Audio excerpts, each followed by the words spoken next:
Theory and Theology. Because Mithraism has left no canonical text behind, if there ever were any, it is very difficult to know with any great precision what the Mithras believed or taught. We are dependent on what is said about them, analysis of the archaeological remains and the inscriptions found in the Mithra, of which there are approximately 1,000. These inscriptions are mostly dedicatory formulas telling us that so and so paid for this or that feature in the Mithra.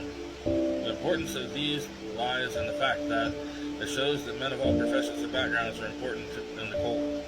Scholarly work on Mithraism has been quite intense over the past several decades, resulting in our being able to fairly certain about the content of the teachings of the cult of Mithras, the history of how these beliefs and rituals originated, and by what means they were transported into the Roman Empire, seem to be most controversial aspects of Mithraic studies at this juncture.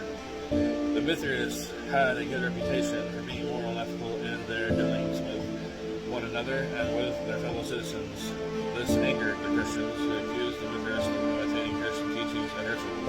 In fact, of course, all of the things they accused the Mithras of were merely those teachings and practices which both had inherited from Muslim practice and ethics. The practice of the Eucharist, i.e. the consecrating of the bread and water and wine to be consumed by the worshiper in the ritual, was an ancient practice of the Persians.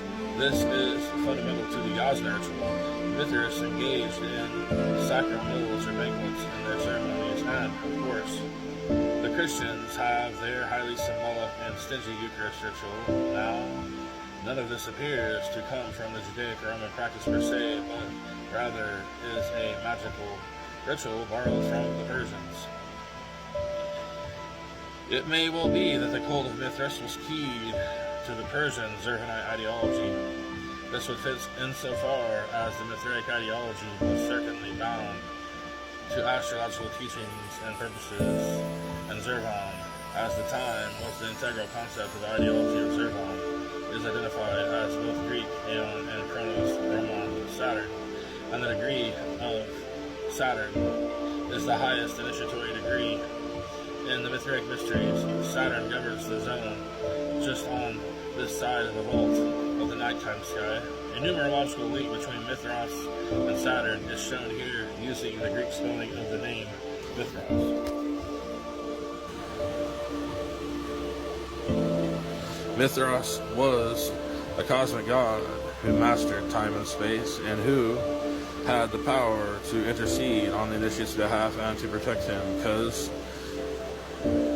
him to succeed and ultimately to transport his soul to the realm of the stars while he still lived.